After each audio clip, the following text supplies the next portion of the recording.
부동산으로서 제법 돈을 음. 벌었다라고 하시는 분들의 많은 사례들이 음. 임대 방식보다는 그렇게 미래 가치를 가지고서 아. 투자를 하는 그런 방식이 지역에 있는 몇 곳을 중심으로 사람들을 모을 수밖에 없을 겁니다. 예. 그쵸, 그쵸. 그래서 그런 지역을 중심으로 네. 발전시킬 것이고 음. 예산을 투자할 것이고 그럼 흩어져 있는 사람들이 그 음. 지역으로 모여들 수밖에 없는 게 되겠죠. 그쵸.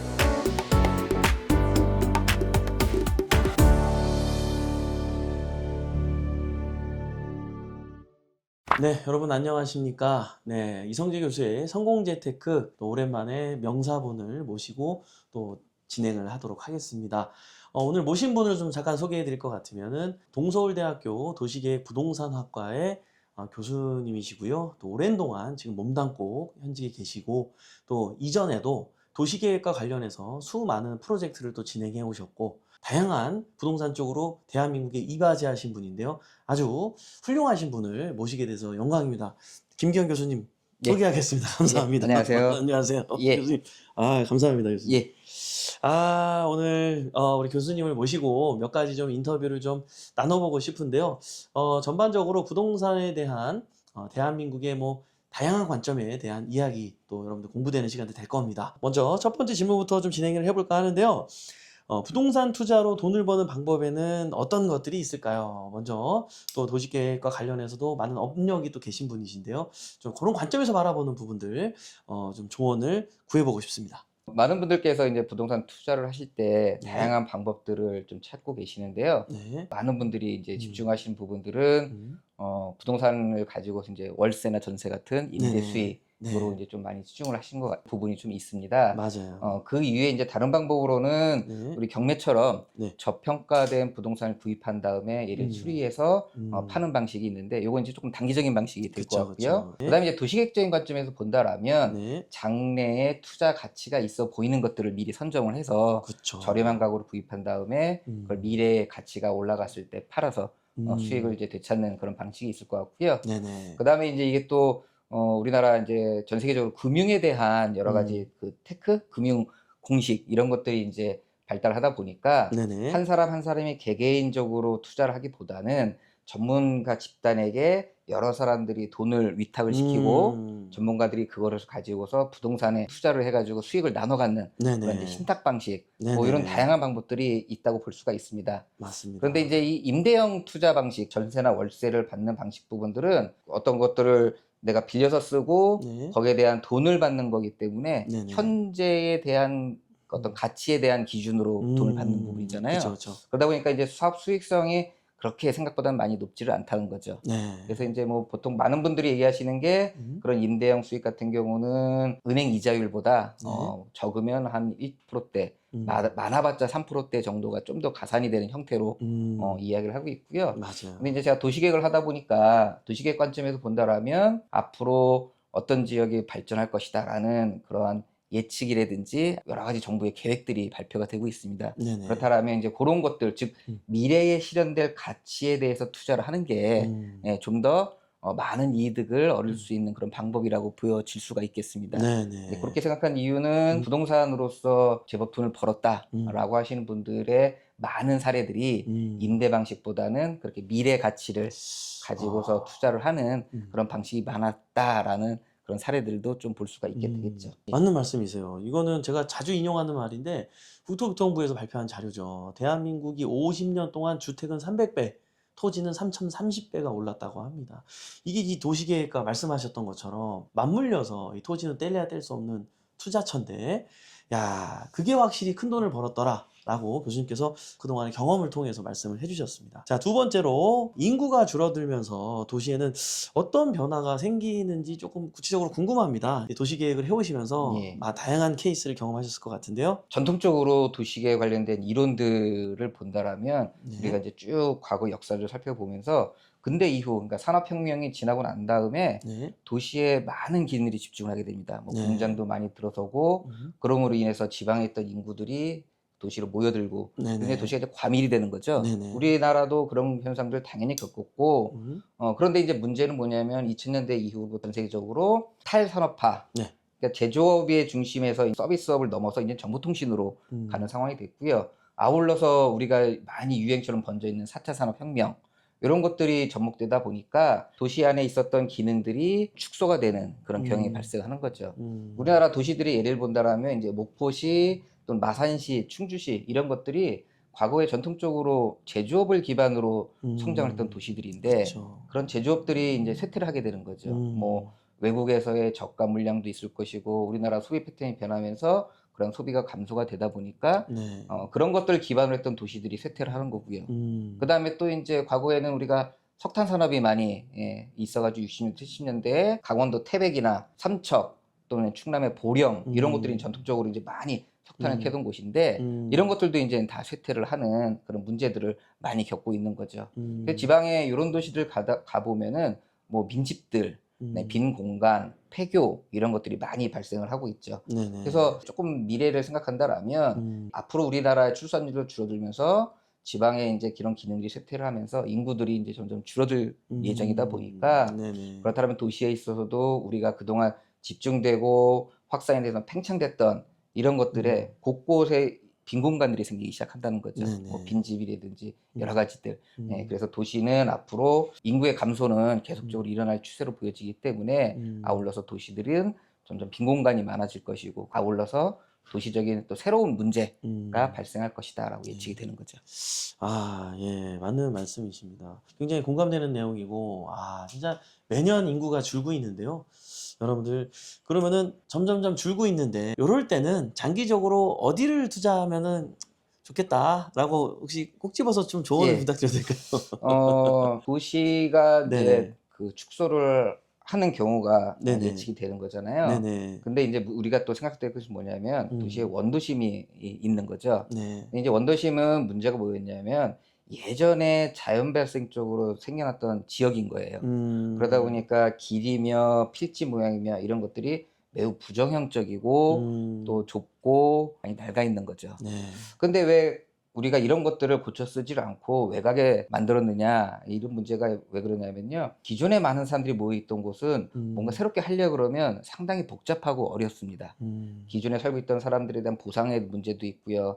한 그쵸, 곳만 가지고 사는 게 아니고 음, 큰 단위적으로 생각을 해야 되는데 그쵸, 그런 어려움들이 있다 보니까 그거보다는 차라리 외곽에 빈 공간을 싹 밀어버리고 새롭게 내 음, 맘대로 만드는 이런 것들이 음, 되게 편리했던 그런 음, 시절 때 우리가 이제 음, 도시가 많이 확산이 되고 있었는데 음, 이제는 그런 것이 어렵다 보니까 기존에 있는 원도심을 대한 사람들의 관점이 생기기 시작을 한 거죠. 음, 그래서 지난 정부부터 시작해서 도시 재생이라는 음, 것들을 많이 얘기를 하고 있었는데 네, 낡고 버려지고 쓰지 음, 않는 것들을 고쳐서 새로운 기능으로 한번 음, 만들어 보자. 네, 음, 그것을 중심으로 해서 음, 여러 가지 기능들을 모으고 또 아울러 네, 사람들을 모으고 해서 음, 이것들을 활성화시키자라는 측면으로 도시 재생이라는 것들이 많이 활성화됐습니다. 음, 아시겠지만 올해 초에 신도시 관련된 특별법 제정이 됐습니다. 네네, 정식 명칭은 이제 노계획도시특별법인데 그 네, 얘기는 뭐냐면 우리가 많이 살고 있었던 이런 음, 노후 지역들을 음, 대상으로 해가지고 과거에는 여러 가지 재개발 재건축이 어려웠던 규제적 문제 때문에 어려웠던 부분들이 있는데 네, 그런 부분들을 좀 완화하려는 시도를 정부가 하고 있습니다. 네네, 그래서 원도심에 대한 음, 재개발 재건축이 앞으로 좀 유명해질 것이라고 보여지고 있고요. 음, 그다음에 인구 감소와 더불어서 지방 도시들은 그 지방다움을 해소하기 위한 여러 가지를 생각을 음, 하고 있어요. 음, 지방다움을 살려나가고 발전시켜야지만 도시 그 지방에 있는 사람들이 더 이상 유출이 안 될 거고 그다음에 외부에서 사람들이 유입될 수 있을 거다라는 음, 그런 생각을 가지고 있는 건데요. 그렇기 네네, 때문에 지방다움을 위한 것을 추진하고 있는 그런 것들이 음, 뚜렷한 지역들에 대한 투자도 좀 더 음, 우리가 미래적인 측면에서는 괜찮다고 볼 수가 있는 거죠. 음, 그 지방다움이라는 것이 무엇이냐? 로컬이라는 지역 자산을 활용하는 것에 대해서 적극적인 도시. 음, 그다음에 지방이 갖고 있는 자원을 활용해서 관광 산업이 활성화될 음, 수 있는 도시. 음, 이런 것들이 투자를 할 수 있는 하나의 큰 방향으로 볼 수가 음. 있을 거라고 보여집니다. 맞는 말씀이세요. 가깝게는 그 예산에 백종원 거리 네, 예산 해가지고 맞습니다. 그런 것도 사람들이 또 그쵸. 일부러 또 가는 또 현상도 예, 예. 일어나고, 진짜 주변에서 그런 거는 좀 눈여겨보면서 또 좋은 투자처가 될 수 있겠다라는 여러 가지 관점을 말씀해 주셨습니다. 그리고, 요게 이제 사람들이 줄어들고 사업체가 떠나는 도시에서 어떤 문제들이 발생하나요에 대한 대답이셨을까요? 방금? 조금 다를 수 있는데 추가적으로 설명을 그러니까요. 하자면 인구가 감소를 하면서 네. 지방 도시에서 많이 나타나는 것처럼 도시가 이제 점점 비어가는 그런 음. 현상이 생기잖아요. 네. 왜 이제 이런 것이 문제가 되느냐? 음. 뭐 지방에 기존에도 사람이 조금 덜 살았는데 음. 왜 점점 더 줄어드는 게 문제일 것이냐라는 측면을 본다라면 예를 들면 이제 우리가 서울 같은 경우는 하나의 자치구들이 이렇게 면적이 크지는 않는데 네. 그런 곳과 대응될 수 있는 지방은 이제 도시급 무슨 예시로 홍성군, 뭐 음. 횡성군 이런 식으로 큰 음. 지역이 될 수 있는데요. 네네. 그런 지역들은 면적으로 본다면 상당히 규모가 크죠. 근데 그렇죠. 인구는 면적에 비해서 많이 작습니다. 네. 자, 우리가 이제 한번 상상을 해보면요. 너무나 넓은 지역에 적은 인구가 음. 살고 있다는 얘기는 보통 사람들이 이렇게 흩어져서 살고 있는 경우들이 많죠. 그러다 그렇죠. 보면은 이분들이 생활을 하면서 꼭 생활에 필수적인 인프라들이 있습니다. 네. 뭐 병원, 학교, 그다음에 관공서 등등 여러 가지가 있을 수 있는데 많은 사람들이 이용을 해야지만 효율성이 높은 기능들이 되겠죠. 넓은 지역에 사람들이 많이 퍼져 있으니까 모든 분들이 똑같은 만족도와 도시적인 어떤 생활의 즐거움을 느끼기 위해서는 그러한 시설들이 곳곳에 많이 설치가 돼야 돼요. 근데 이러려면 정부가 많은 돈을 투자해야 될 것이고요. 네네. 이용하는 사람이 얼마 많지 않은데 어느 정도 일정 규모는 또 지켜줘야 되고 하다 보니까 그렇죠. 공간적인 비효율성이 또 초래가 되는 거죠. 음. 아울러서 또 이제 교통에 대한 문제가 많이 발생을 합니다. 네네. 사람이 많이 모여 있는 곳은 특히 이제 우리 수도권 같은 경우는 전철이나 버스 같은 대중교통이 많이 활성화돼 있는 건데 네. 지방에서는 그런 것들이 갖춰지기가 쉽지가 않다는 거죠. 그렇죠. 그래서 인구가 점점 감소할수록 지방에서는 사람들이 이동해야 되는 불편함이 많이 증가할 것이고 그렇다면 또 많은 사람들이 대부분 또 개인 자가용을 이용할 수가 있을 텐데 그렇죠. 우리가 환경적으로 볼 때 자동차의 많은 이용들은 결과적으로 오염물질 배출, 그다음에 자동차가 다니면서 흘리게 되는 여러 가지 기름이나 폐유 이런 것들에 의한 오염들, 그 대기 오염, 환경 오염, 뭐 소음 이런 사회적인 비용들이 많이 증가를 하게 되는 문제점이 생기는 거죠. 그래서 지방의 인구 감소 또 거기에 맞춰서 발생하는 지역의 이제 축소 문제 이런 것들에 대해서 좀 대응할 필요가 생기는 것이라고 볼 수 있습니다. 예, 진짜 이게 지방이 참 문제가 많긴 합니다. 정부에서 뭐 혁신도시다 뭐다 해가지고 나름대로 막 하는데 실질적으로 많이 또 성공하는 곳들이 없어가지고 걱정이 예, 많은데 예. 이러한 문제점에 대해서도 좀 찝어주셨기 때문에 많은 분들이 참고하면서 미래를 읽어볼 수 있었으면 좋겠습니다. 자, 그리고 왜 정부는 지방의 인구를 유지하려고 노력하는 걸까요? 결론적으로 얘기하자면 네. 지방의 인구 감소는 지방의 붕괴를 촉진할 수가 있을 거고요. 지방이 붕괴된다는 얘기는 국가가 붕괴될 수 있는 위기라는 거죠. 그렇죠. 재밌는 실험이 한 가지가 있었는데요. 네. 1930, 40년대쯤에 오. 미국에서 이제 카룬이라는 분이 쥐들을 대상으로 실험을 한 사례가 하나 있어요. 쥐들이 어떻게 생활을 하는가를 이제 관찰하려고 하는데 우선 일정한 공간을 만들고요.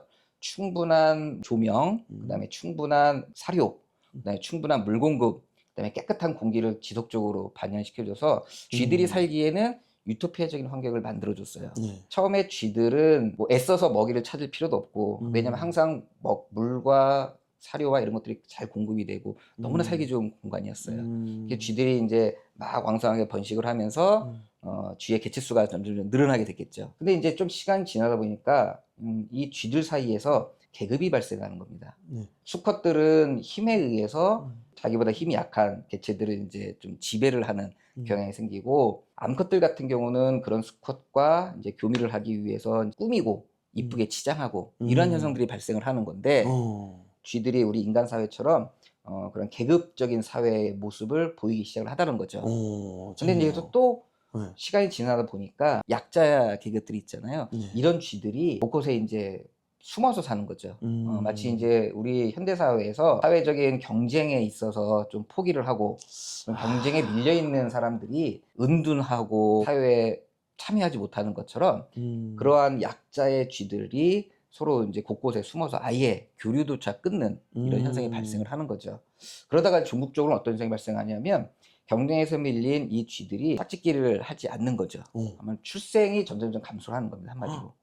예. 그래서 전국에는 이제 실험이 종결될 때에 쥐들이 출생을 하지 않은 분에서 더 이상 번식하지 않았던 거. 그런 쥐들이 이제 자연적으로 생명을 다하면서 유토피아적인 그 실험 공간이 이제 사멸되는 이런 현상이 발생을 한 거죠. 어. 이게 이제 우리한테 시사하는 점이 뭐냐면 뭐 네. 현재의 이런 그 너무나 경쟁적이고 이런 사회가 사람들에 대한 출생률에 영향을 미쳤을 수도 있지 않느냐. 왜 우리나라뿐만 아니라 전 세계적으로 인구가 증가하지 않느냐, 출산율이 왜 저조한 거냐에 대한 어떠한 그 시사점을 줄 수 있다고 보여지는데, 그렇다면 이제 정부가 이러한 것들을 이제 굳이 막아야 되는 여러 가지 이유들이 있을 수는 있겠죠. 네. 첫 번째 같은 경우는 지방은 그 각 지역들에 대한 인구들을 기본으로 해서 산업을 활성화시키고 지탱을 하던 곳입니다. 근데 네네. 인구가 줄어들어서 지방이 소멸된다라면 지방에 있는 지역의 경제가 붕괴가 되고 그것들이 이제 우리 국가에 전체적으로 악영향을 미치는 문제가 생기는 거겠죠. 그쵸. 예. 두 번째 같은 경우는 지역에 있어서의 그 정주 기반이라고 불릴 수 있는 생활 환경이 붕괴가 되는 것이죠. 폐교가 발생을 하고 빈 건물이 생기고 빈집이 생기고 이런 환경적으로 그다음에 기능적으로 쇠퇴하는 현상들이 나타나다 보니까 지방에서 살고 있는 사람들의 생활 환경이 너무나 안 좋아지는, 네. 더욱 지방을 탈출하게끔 만드는 이런 악순환적인 것을 발생하게 되겠죠. 네. 그다음에 이제 세 번째는 좀 전에 말씀을 드렸지만 인구가 감소함으로 인해서 기본적인 인프라 시설, 기반 시설들이 제대로 기능을 할 수가 없는 것이고 확충도 못하는 거고, 이러면서 더욱더 지방을 탈출을 증가하게끔 네. 만드는 문제가 생기겠죠. 그다음에 이제 또 네 번째로서는 이런 지방들에 대한 문제가 생기니 결국은 정부에서 지방의 활성화를 위해서 많은 예산을 투입을 해야 됩니다. 그거는 정부의 재정을 상당히 악화시키는 문제가 되겠죠.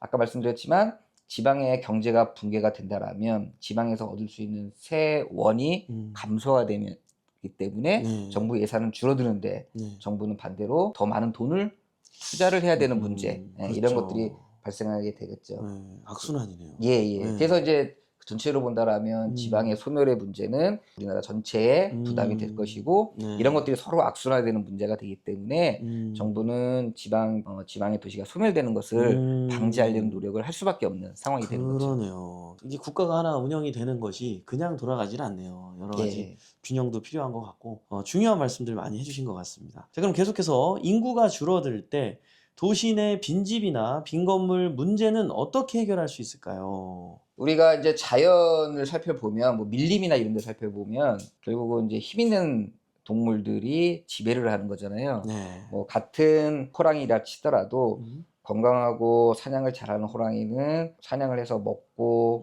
건강하게 생활할 수 있는데, 상대적으로 그렇지 못한 맹수들은 아무래도 사냥을 잘 하지 못하기 때문에 영양적으로 불균형이 될 거고, 그래서 결국은 이제 도태가 되는 이런 약육강식의 논리가 있는 것이 되겠죠. 그렇죠? 그쵸. 지방 도시도 비슷한 그런 논리가 적용이 될 수가 있습니다. 네. 지방에서 어떤 데는 그래도 사람이 아직까지 잘 몰려 있고 어떤 데는 사람이 너무나 많이 감소하는 이유가, 어디는 그 사람들이 그래도 아직까지는 살 수 있는 경쟁력을 갖고 있다는 거죠. 사람이 많이 줄은 데는 살 수 있는 이유가 점점 사라지는 그런 문제가 생긴다는 거죠. 그래서 경쟁력이 있는 지역은 집도 그렇고 다른 기능들이 아직까지는 쭉 오랫동안 살 수 있을 가능성이 있는 것이고요. 다른 데서는 그렇지 못하는 것이죠.